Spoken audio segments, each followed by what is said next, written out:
The People's Business is made possible by our partners, Solar Dynamics, the most efficient energy systems.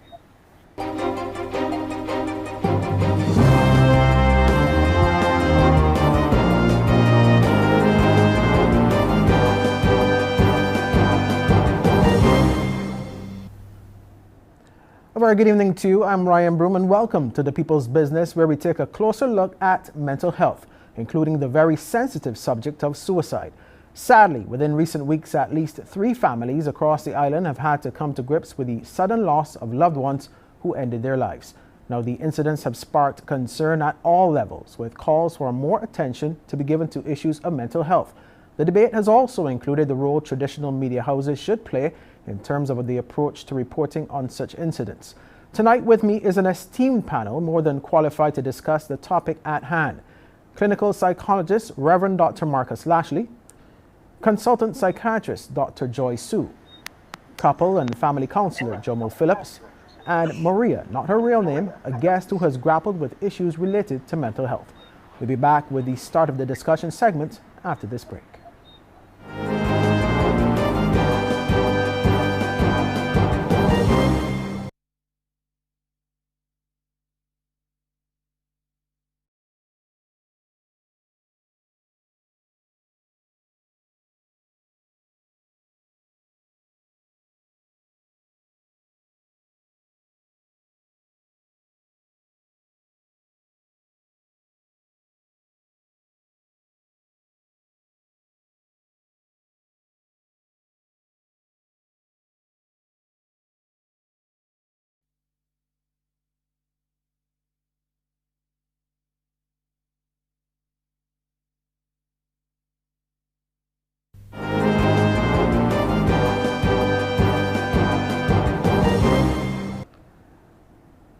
Welcome back to The People's Business, where we're discussing mental health, and more specifically, or also in that discussion, I should say, we're also including issues related to suicide. And I want to get the discussion going by starting with Reverend Dr. Marcus Lashley. Mental health, this is something that I find has come up, a phrase rather, that has come up a lot since the COVID-19 pandemic, but the truth is it has a longer time period that we've been dealing with, or people have been dealing with this for a longer time. In the context of that, where are we now, and how serious do you think it is now, especially given what's been happening? Good evening to you, to our panelists, and the rest of Barbados. I want to start, I think, where we should all start, and that is with our humanity. As human beings, we are blessed with the capacity to think, to feel, and when we talk about mental health, we really put it in that context, that we are persons who are able to express ourselves and live out our being through our thoughts and our emotions. And over the years, we've focused, unfortunately, on ill health. That is to say, what happens when things go wrong mentally. The result is we talk about the various forms of psychopathology and the severely mentally ill. But all of us have to take responsibility for our own mental health, and particularly so now coming out of what is, for the globe, really, the global community, a most difficult and stressful period. So that mental health now takes on a new focus, and the emphasis now is going to be around mental wellness. But many of us have struggled through the COVID pandemic. And what we now know is that the number of suicides globally went up during the pandemic. And also, as people come out of the pandemic, if we can say out in that term, the reality is that people are still committing suicide. And suicide is never about the individual, but really about the community. Okay. All right, and consultant psychiatrist Dr. Joy Sue, I want to get your impression, your comments as well on where are we now in terms of mental health in Barbados, given all that's happening globally, and also what we've been seeing in the past month or so. Well, I think during the pandemic, mental health really suffered because people were coping with the challenges of this new stressor that many people thought that they would never have seen in their lifetime. And with that came other stressors as well, financial stressors, an increase in conflict or violence in the home, um, and loss of their livelihoods, and so on, loss of their housing. And so coming out of the pandemic, we still have some of those problems existing, some of those social problems, especially that can be triggers for persons to have struggles with their mental health. And so even though the pandemic, we don't have the same restrictions and so on, mental health continues to be a problem, or persons continue to have those struggles with their mental health. So we are seeing that play out in some of the problems that we are having now, especially for our young people, who I think the pandemic affected quite a bit too because of the restrictions. And I think it is now that we have to have a time for action to do something, because mental health is usually an area that is somewhat neglected when it comes to health planning and so on. I think now is the time for action on mental health. Okay, and couple and family counselor Jomo Phillips, you're the man with your pulse on what's happening too as well, in terms of at the family level, the things that are some of the traumas that people are experiencing and so on. What is your view of what's happening now, and what are some of the things that we can do as well? Good night, Ryan, and good night, Barbados, and thanks for having me on the panel. I think we've had a huge amount of social dislocation, and for sure, a whole variety of relationships have been stressed. And I think one of the things that tends to happen, or one of the things that contributes to mental distress and also suicide, is when people are experiencing hopelessness, when people are either in emotional or physical pain, but also when they're socially disconnected as well. I mean, and relationships really have been fraying under the impact of the pandemic. Okay, and have you found that emphasis as well as on young people as well? Of course. I mean, young persons very often are at the center in terms of families. A big part of their lives is peer relationships. And unfortunately, because of the pandemic restrictions, a lot of those things have been sort of strained, and they would have been in a long period of isolation. So that has an impact in terms of not only young people in terms of mental health, but everybody across the spectrum in terms of age as well. Okay, I want to go to Maria now, and that's not her real name. She's a guest who has grappled with some issues of mental health herself, and we want to go to you now to tell us a little bit about your experience and some of the issues that you would have dealt with that would have caused you some issues and some distress. Hi, good night to everyone, and thanks for having me on. You're speaking, or you're asking in relation to the COVID pandemic, or in general? Well, in general, but you could also refer if COVID did have a specific impact on you as well. Well, COVID did have a big impact on me in relation to the lockdown. I must say that being a person who is quite social, and that being taken away unexpected, I think it caused me to go into a kind of a psychological barrier, that sometimes I would just have these negative emotions going on. Also, with the pandemic, the news played a big part in my psychological behavior also. Having to hear of all the deaths and stuff that was going on, that also caused me to have some negative thoughts.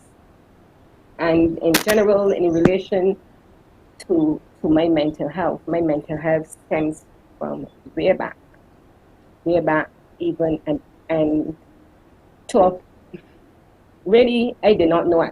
Let me just speak in general. I did not know that I had mental health challenges in the beginning. I did not know. I was just having these different symptoms, but I did not know that this is something that we call mental health challenges. And then after my family sought help for me, is then when I realized that what I was suffering with over the years had a term affixed to it, which was called mental health. back then people would say you're mad. But then I got to realize that it was mental health. And as I go on, then I think that I would get to go more into details. Okay. I'll go back to Reverend Dr. Marcus Lashley. Really, no, just to go to something that hello? Something that was mentioned just now by our guest. When it comes to confronting mental health challenges, is it something that, what are some of the red flags that people should look out for in themselves? As you said, it's something you have to manage for yourself sometimes, initially and at least. What are some of the red flags that you can look at and say, oh, I think I may need some help? Okay, that's not a difficult thing for most people to pick up on. And you start with, what are the changes? By that we mean, how am I behaving differently? What are the things that have been altered from one day to another? And I think we are easy at picking up changes in ourselves and in other people.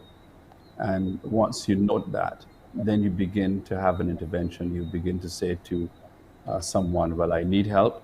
Or you say to the person that is experiencing those changes, I think you may need to talk to somebody about what's going on with you. And irritability, sometimes it's around inability to sleep. At other times it can be literally flying off the handle, where the response or reaction to something that was said or done does not seem to be in sync, appropriate, or matching what the actual issue was. And knowing what your triggers may be. For some people, it is something that they've gone through before. And so hearing of the death of someone close to them takes them back to an earlier death or trauma. Sometimes it's also a matter of an experience where they are unable to cope in the way that they would have before. And once you notice those suches, then it's a good time to begin to talk to someone before it begins to get to the point of being severe. That is to say, we begin to have suicidal ideation. And once you get to that point, however, then being able to reach out to someone immediately is always the best thing. And Dr. Sue, we want to get you in on that reaching out. We've heard a lot of that, particularly in recent weeks, in terms of urging people to reach out. How easy is it for people to reach out when they're going through trauma of some kind? How easy? Because some people may feel ashamed, I believe. How easy is it for people that you found to reach out? Well, you've touched on something there, because there's still a lot of barriers. Barriers on two sides. There personal and community barriers, meaning what is the belief system of the persons in that person's community, in that person's household even. So there are some persons who want to get help sometimes, but family members actively discourage them from seeking the help that they need. And I see that happening over and over again. And when they finally do get the help, sometimes it's after something severe has happened, which of course we will want to avoid. So one of the big barriers is stigma. So the family members are worried, or they say things to clients like, people gonna call you mad, you're gonna be able to get a job. These are all things that I've heard before. So on the other end, there are problems with access. So we are trying to improve access. I'm a community psychiatrist, which means I do clinics in the polyclinic system. So we're trying to make our community services more available and broader. Right now, I'm only able to do a clinic once a week in most of the polyclinics where I operate, but we'd like to see that happening more frequently, hopefully getting more staff so that we can offer those clinics more frequently in each week. So instead of doing a polyclinic 1 day a week, maybe I'm able to do it 2 or 3 days a week. So there are challenges in terms of that. Then most territories, a lot of territories, not most, a lot of territories have like a dedicated suicide hotline, for instance. We do not. We have some other hotlines that persons can call, but I find that sometimes the message is not out there. People still don't know where they can access the help. So those are some of the problems with actually getting the help. there are means and ways, as I said, of getting you help. You still have the psychiatric hospital, the assessment unit, which is open 24 hours. You have QEH, but persons may not want to go that route. They may not want to go to psychiatric hospital because of the stigma. Some people say they don't want to go to QEH because they got to go through accident emergency. They don't know what the wait period will be.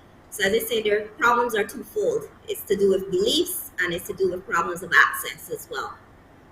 And you mentioned the suicide hotline. In a case like that, do you think that's something that should be government-led, or do you think private doctors and so should lead that particular charge? I think it could be either, but I think what we lack is, for instance, CASA, the Center for Counseling and Addiction Support Alternatives, has a mental health hotline, which they started during the pandemic period. But I think coming out of the pandemic and during the pandemic, coming out of the pandemic, there is not as good corporate support for NGOs now. A lot of NGOs, I think, are suffering from lack of funding now. So these initiatives can be either government-led or they could be private-led. But I think then the problem always comes back to financing. So I'm quite fine with an NGO or cooperative NGO, whether it be with training or so on of their staff, to get that done. But as I said, the problem comes back to all the time. But it would be good to see a government-led initiative on this, or to at least have these services coordinated through the government. Okay, also going to get Jomo to weigh on this, but we go to a commercial now. We'll come back with more discussion. Remind you that you can also weigh in on this important discussion, 228-5562, 228-5563. We'll take your calls. We're back after this break.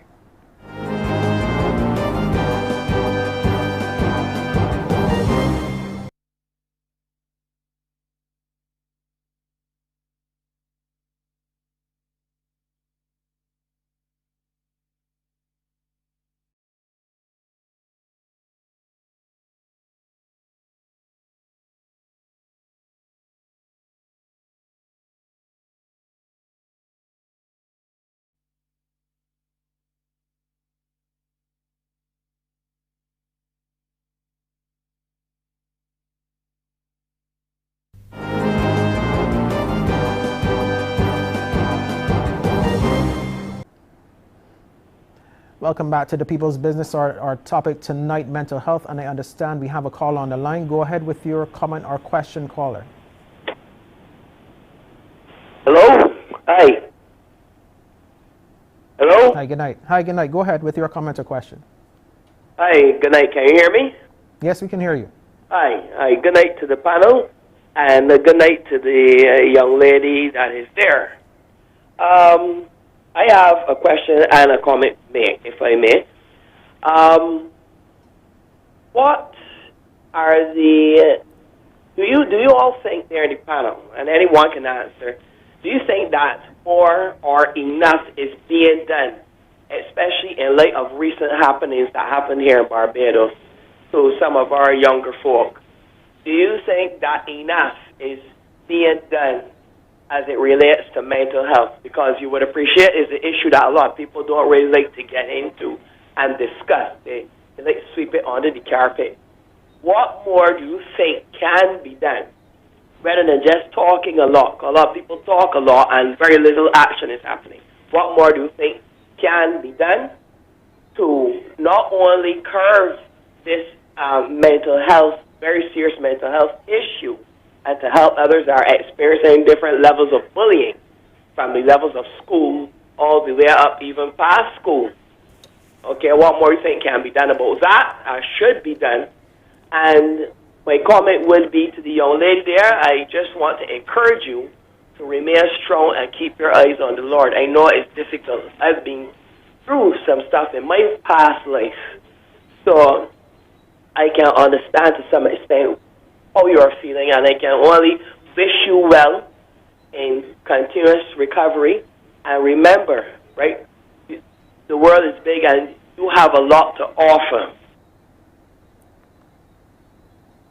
Okay, the question is open to any member of the panel. You can go ahead and you can answer. We mentioned the suicide hotline as one. What are the other things that we can tangibly do to address this issue, as the caller has asked? I certainly think that suicide is a complicated issue. So I think in terms of any particular response, we have to address a variety of different factors. For sure, there's the issue of mental health. But one of the things that we also know is that there are a variety of other factors that also contribute to mental health distress and to suicide. One is social dislocation and social isolation. The other thing as well, too, is that there are also a variety of particular groups that are more on the strain. We know, for example, that young people, particularly young adults, are more at risk in terms of suicide. We also know that young people who may be sexual minority in terms of status may experience more discrimination and may need more support as well too. So there are a variety of factors that sort of contribute to suicide. And the fact as well too, because there are a variety of factors, there's no one particular way to solve the issue. Any way that we solve the issue has to really address a variety of different things at the same time. Reverend And Dr. I would Lashley, Dr. also Sue? like to Oh, go ahead, go ahead. Sure. I'll let Go Dr. ahead. Sue go first. No, I was going to say, I can tell you, no, right now we're not doing enough, but we are working on a number of things to try to make things better. So I think in order to because I more like to concentrate on prevention and health promotion. So in order to get, I think, a handle on what has been happening, I think we really have to start at the bottom. So where the young people are concerned, I think we should be getting into the primary schools really and trying to teach kids more about making them more aware of mental health, trying to really demystify and destigmatize the idea of mental health, getting them to be aware of what problems they may get with their mental health and what are the signs that may occur.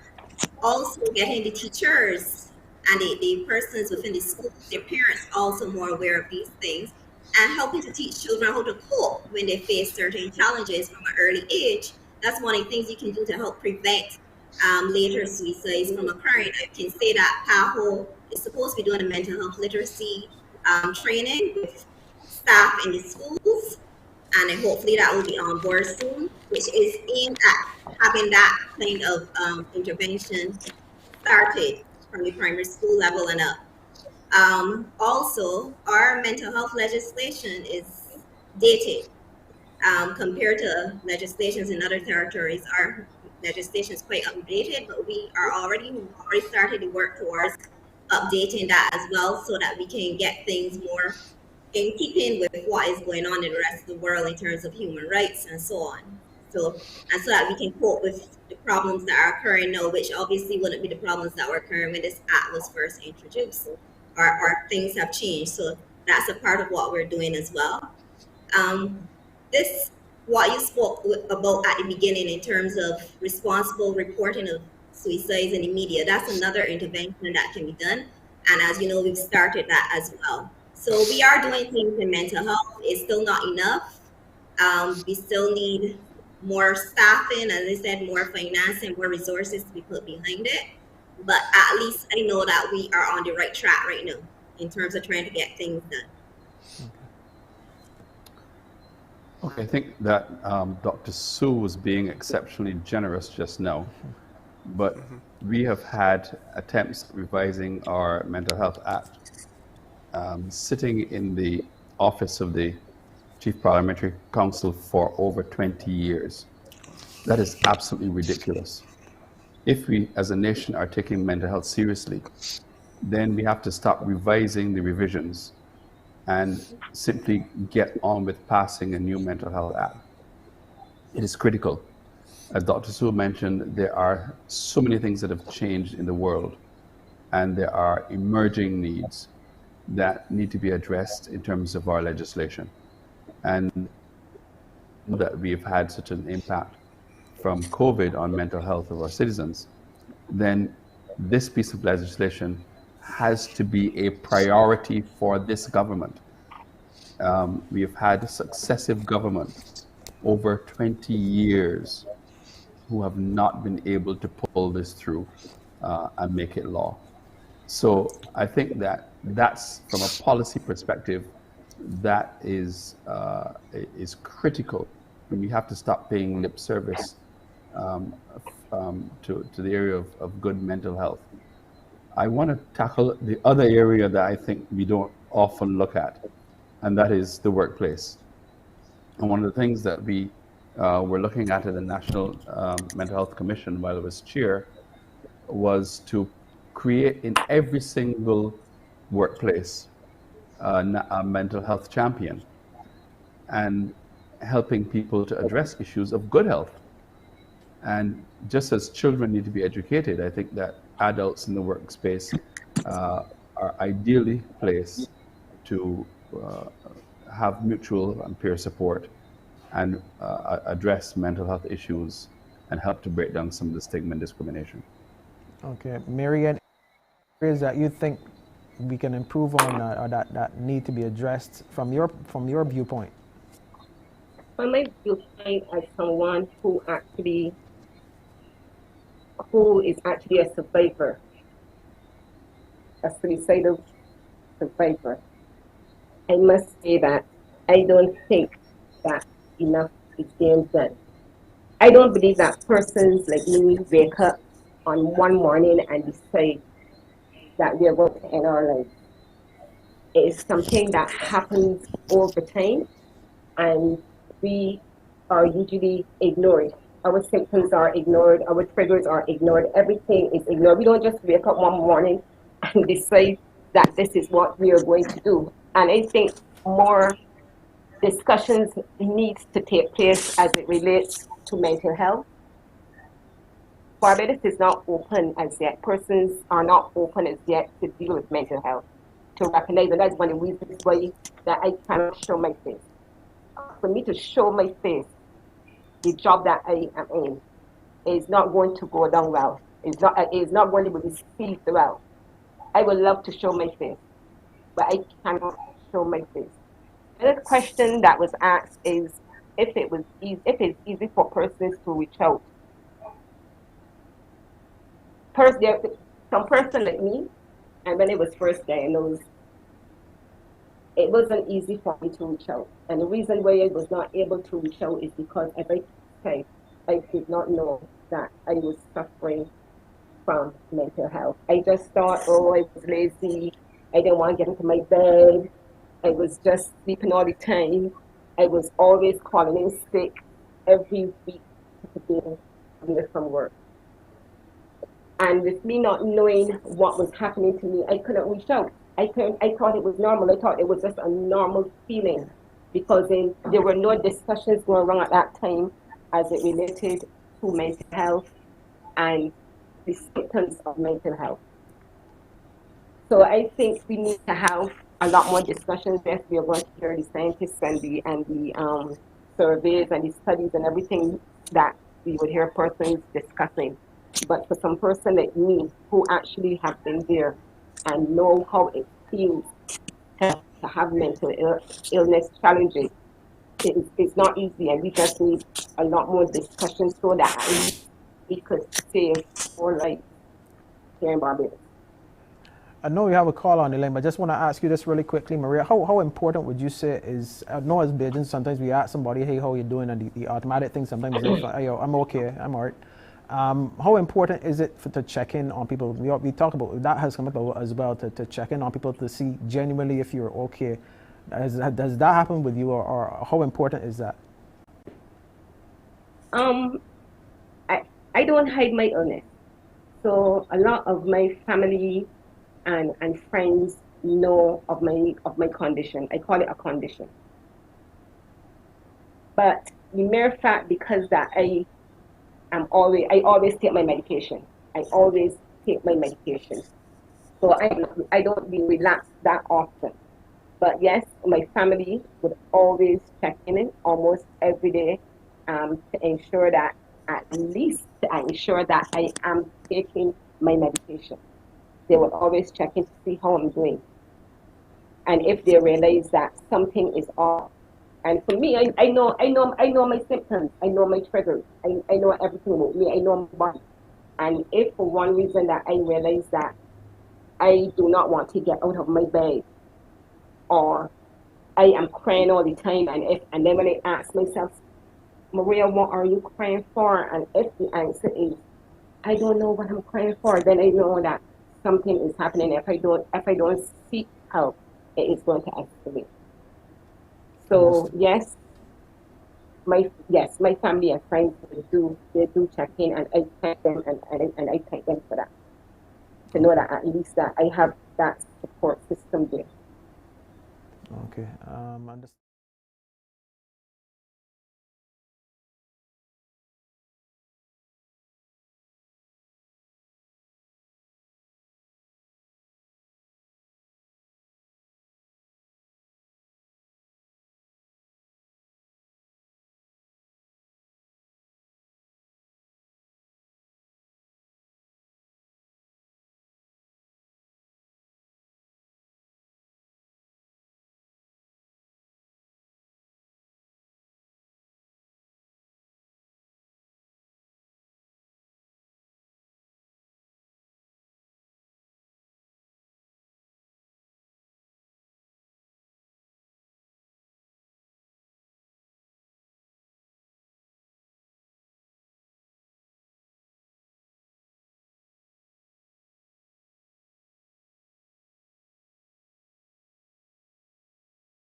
Business Live, where tonight we're discussing the issue of mental health and all that goes with it, especially considering the recent incidents of suicide that we've seen impact families in Barbados, over the past month especially. With me tonight discussing this issue is the Reverend Dr. Marcus Lashley, Consultant Psychiatrist Dr. Joy Sue, Couple and Family Counselor Jomo Phillips, and we also have a guest, Maria, not her name, who has also grappled with issues related to mental health. Now, one of the issues that hasn't come up as yet in this discussion is social media. We've kind of touched on the traditional media, but there have been some suggestions, and I have something here from the U.S. Surgeon General. U.S. Surgeon General, they issued an advisory on the effect of social media on youth mental health in particular, and this was released just in May 2023. Just going to read a quick snippet of it. The most common question parents ask me, this is the U.S. Surgeon General, is social media safe for my kids? The answer is that we don't have enough evidence to say it's safe. And in fact, there is growing evidence that social media use is associated with harm to young people's mental health. And that's the U.S. Surgeon General, Dr. Viver Murthy. Now, he's saying children are exposed to harmful content on social media, ranging from violent and sexual content to bullying and harassment. And for too many children, social media use is compromising their sleep and valuable in-person time with family and friends. And that we are in the middle of what he is describing now, the national youth mental health crisis, and that's in the U.S. But are there any lessons, anything there here that we can take for our own situation? We're just dealing with youth, but in general, in terms of what he is saying, in terms of the impact of social media, panelists. global phenomena, and young people are part of social media. That's one of the ways that they sort of communicate with each other. There are advantages and disadvantages for sure. Young people, that's one way that they connect. But when people are so immersed in terms of social media, one of the things that that does do is that that affects people's ability to regulate themselves in terms of emotions. It disconnects them socially. And then the other thing as well, too, as Dr. Murthy had mentioned, is exposure in terms of variety of different types of risk, in terms of sexual content, in terms of bullying. We know things like bullying, for example, increases risk for young people in terms of suicidal ideation. Okay, Dr. Sue, this issue of social media, I mean, we know we're familiar with things like cyberbullying, and that takes on a life of its own. Given the different social media platforms, don't necessarily all of them have safeguards and so on. What are your views on the impact of social media on mental health? I think I've been very vocal in the past about social media use and being more responsible with it. So yes, it can have a very negative impact on young people for the reasons that Jomo mentioned. Bullying, back in my day, bullying was face to face at school or something like that. Bullying that is on social media and goes global, and if somebody posts something nasty about you, people all over the world can see it. So it's bullying on a whole other level now, and that can be extremely stressful for a young person who may not even want to show their face after something is released on social media. It changes their whole perspective on things. But it's also, as I said, the matter of the exposure to things. It's not just sexual content, because young people can be exposed who are pretending to be like their age group. So they're having a chat with somebody who they think is their age group. They don't really know who they're talking to, and it's somebody who is, I think the term is catfishing, but somebody who's much older. So sometimes they can be exposed to pedophiles online as well. So there are a lot of dangers involved with it. And it's also different chat rooms. So on social media, sometimes you will have chat rooms where persons are discussing suicide, and it's not in a helpful way to say they're giving education like what we're trying to do here now. They're discussing suicide in a way that is encouraging to persons to go ahead and do it. So it's not healthy, or the way in which they're discussing mental health challenges is not a way that is healthy or promotes good mental health. There are also other things. So you go on social media and people get into this thing like TikTok, for instance. So just scrolling on videos, and sometimes you look and an hour is gone. And as you said, that can affect sleep, because the amount of screen time that you get, especially when it's close to bedtime, can affect your sleep quality and the quantity of sleep that you get as well. And studies were done that showed during the pandemic, when social media use increased, person's sleep quality actually decreased. So during the pandemic, I had to actually encourage people to use social media to stay in contact. And that was something that I felt kind of ambivalent about, because I had always spoken out against social media. Here it was, we had to rely on social media, this thing that I thought was so potentially dangerous. But at the end of the day, it is a tool, and it's about how you use it. So I would advise parents out there to keep a very close eye on what your children, keep an eye on what your children are doing on social media. Don't let them just go on social media without controls. I know some parents don't even allow their children to have like a Facebook account or anything like that until they're a certain age. So you have to be in the driver's seat where it's concerned, and be aware of the dangers that are out there for your kids using social media. Reverend Dr. Lashley, I mean, they say sometimes children can be mean, but being on social media, a lot of people are mean, and sometimes they may say untrue things that can trigger. What are your views in terms of the impact of social media? Okay, permit me to go back to the first question that the caller asked first, and I'll address this. Okay. The issue of being at the death by suicide of someone. Our role as psychologists is not to play detective, but sometimes some of these people do have a history of mental illness, so that's documented. And in some cases, they may leave a note that we can verify is theirs. Sometimes we know the events that have led up to the suicide. So from those perspectives, it is a little bit easier in that context. But our role is to work with the family and co-workers, etc. In terms of the young people in social media, I'm amazed at how people use the term friend. And the age of the person is also important. For some of them, they have not reached the point of what we call full ego consolidation. They are still very much immature. They're moving from the realm of fantasy into reality in from early adult. And so to be, and I always get this wrong, unfriended or defriended by someone is a big thing. And I struggle at times as a clinician to understand it, because this person does not know you in the way that a true friend does, and has no real connection to you the way that a friend in traditional sense would. But for them, it is so important. And even in terms of discipline, removing a device from a young person by a parent can be extremely volatile and traumatic at times in the home. So we're in a very different age, and we have to understand how children are connected to each other and to these devices.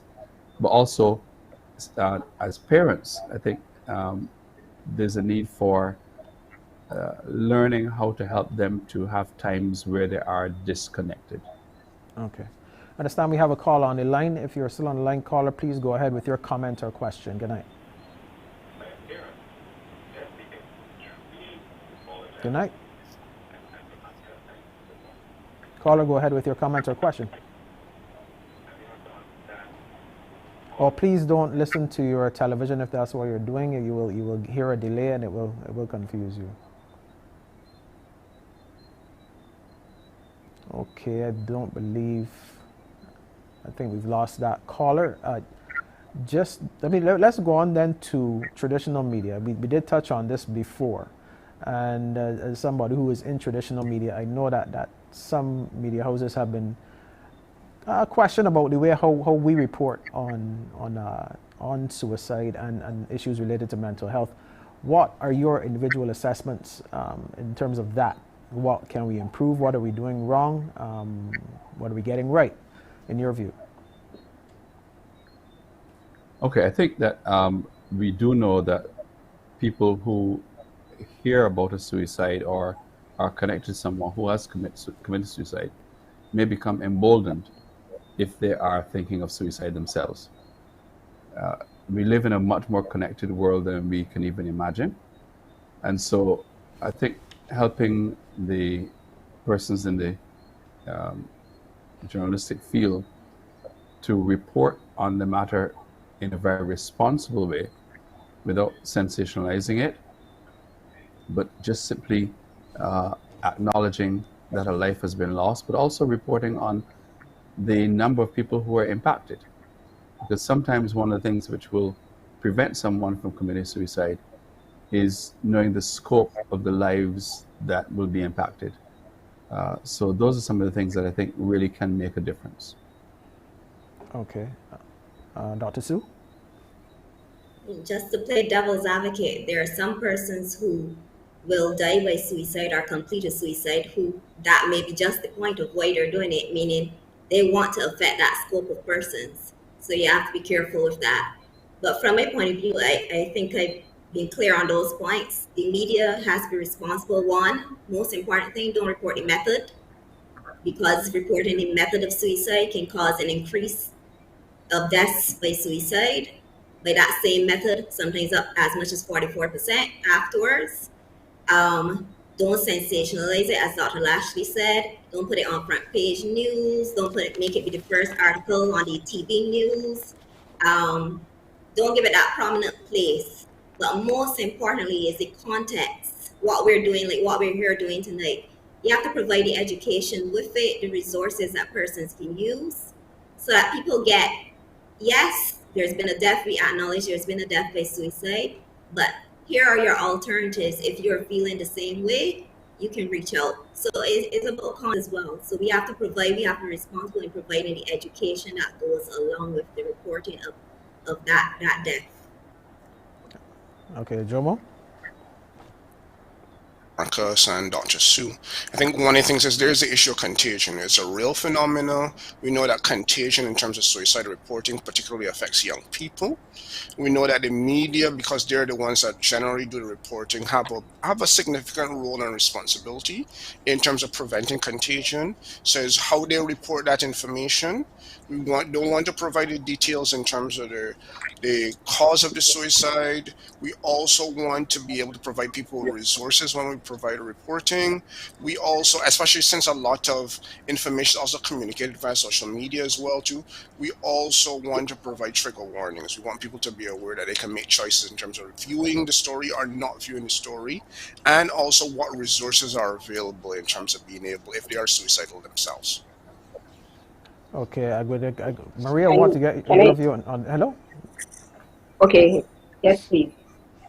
In relation to how the media actually reports on the suicide, I must say that they need to be a little more sensitive in how they put that information out there. The last two deaths that we had, the first one, I shook my head, and the second one, I was like, oh my gosh, I couldn't believe it. But then I keep on questioning myself. All the things that this happened, I would question myself as to what did that person do that was so successful that I didn't do? Where did I go wrong in my pursuit to end my life? Right? So sometimes we question ourselves. Really, someone who actually been there, we question ourselves as to why it was not successful for us, especially when we hear that sudden news that come at us so sudden.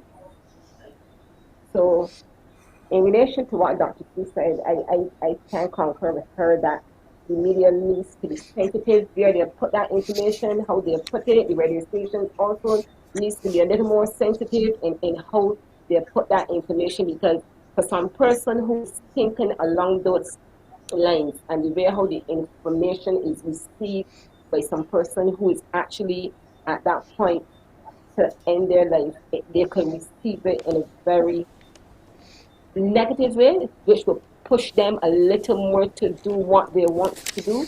So I think the media houses need to be a little bit more sensitive in how they put that information in there. Because I do question myself when it comes out so sudden, especially when it hits home so sudden. Okay. All right, thank you. I know we have a call on the line, but I just wanted to get Marie's response to that important issue first, but I will try to get you in as soon as we get back from this break. So please hold. We'll be back with more People's Business in a moment.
Welcome back to the People's Business. I'm going to go right to that caller if they're still on the line. Caller, please go ahead with your comment or question. Yes, hi, good evening. As I listen to the discussion, I just think that diet and lifestyle change ought to be a part of the conversation because, as we know, diet does affect one in every area of their life. So diet does have a lot to do with how one thinks, their behavior, etc. And also the social economic factors also need to be considered when we are thinking about mental health.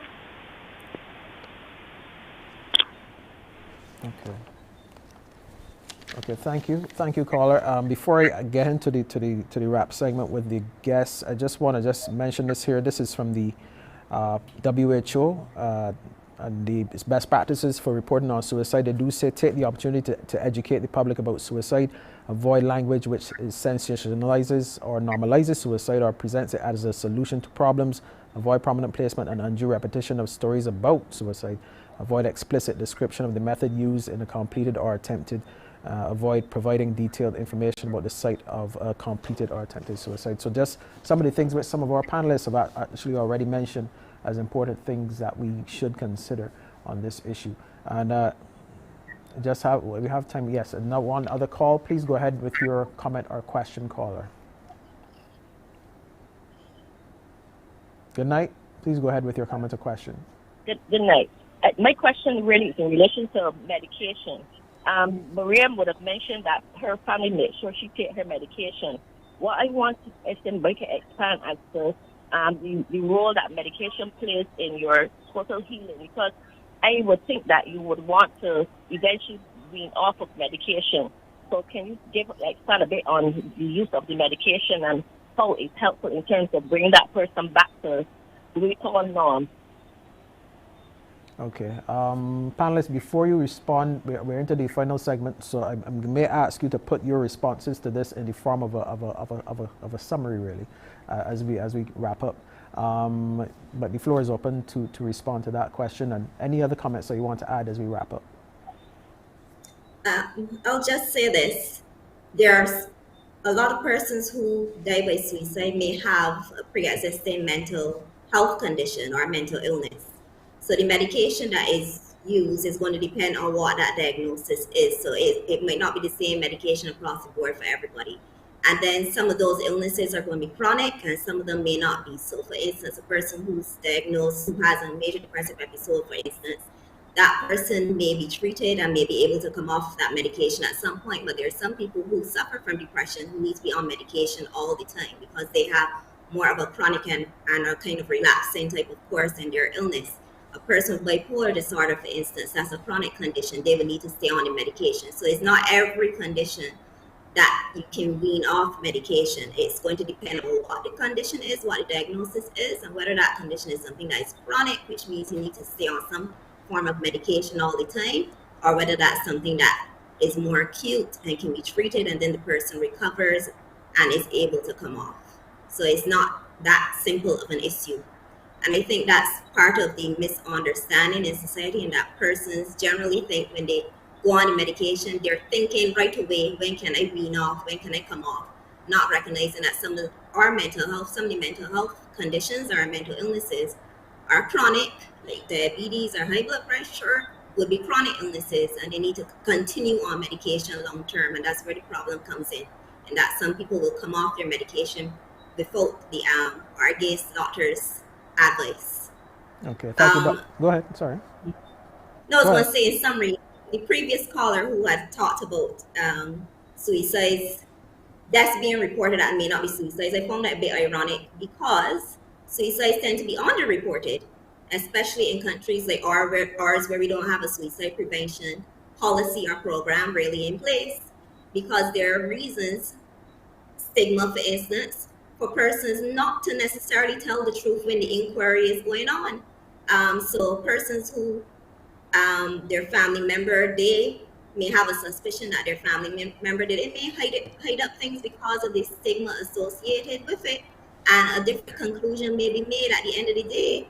And also there's things like the insurance payouts and so on, which may affect the reporting. So we usually have under-reporting of suicides, and unfortunately I think that might be the situation that we're having here, but of course I can't prove that.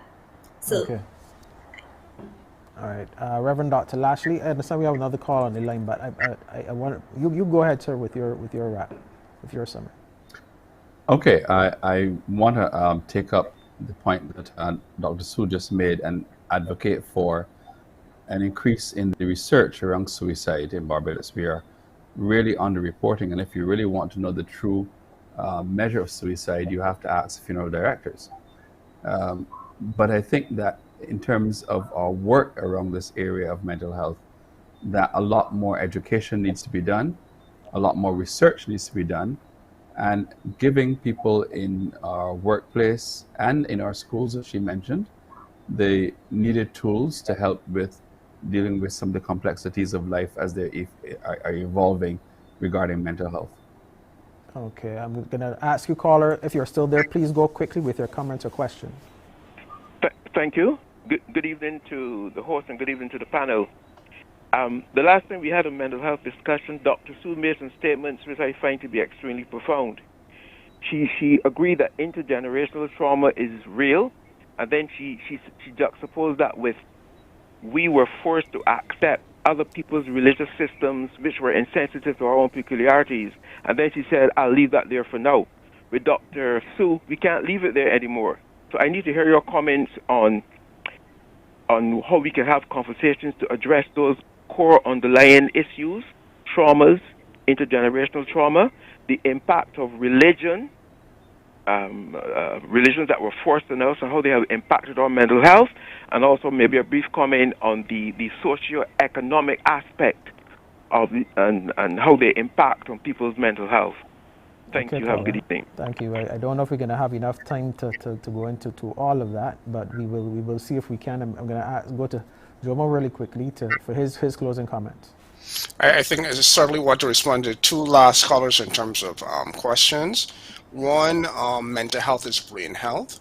So the same way that we would sort of address our physical health in terms of things like diet, exercise, sunlight, is also relevant in terms of mental health as well too.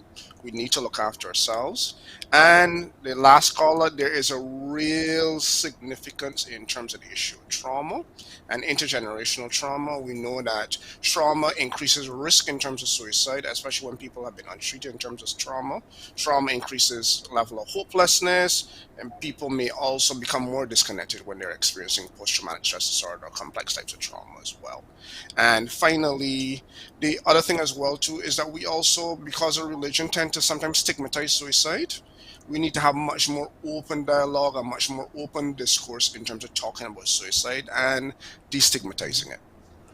Maria, I leave the final word for you, our most important guest. Please, your final comments.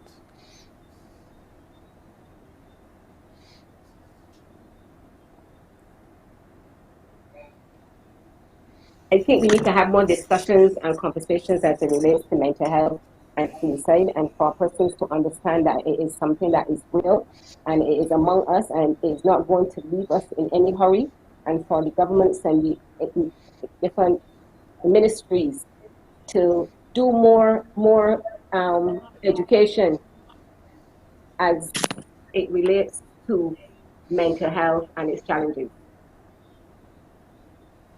Okay, and that's certainly a lot of food for thought and for all of us. As this issue is one that we continue to grapple with, I want to again thank all of my panelists who have joined us for this discussion tonight. Again, we have been discussing mental health issues, and specifically in light of the recent spate of suicides that we've had in the island. And with me to discussing that tonight were clinical psychologist Reverend Dr. Marcus Lashley, consultant psychiatrist Dr. Joy Sue, couple and family counselor Jomo Phillips, and of course Maria, not her real name, a guest who has grappled with issues related to mental health. I want to thank you for your calls and your comments, and my panelists for being here tonight. That's it for this edition of The People's Business. Do have a good night.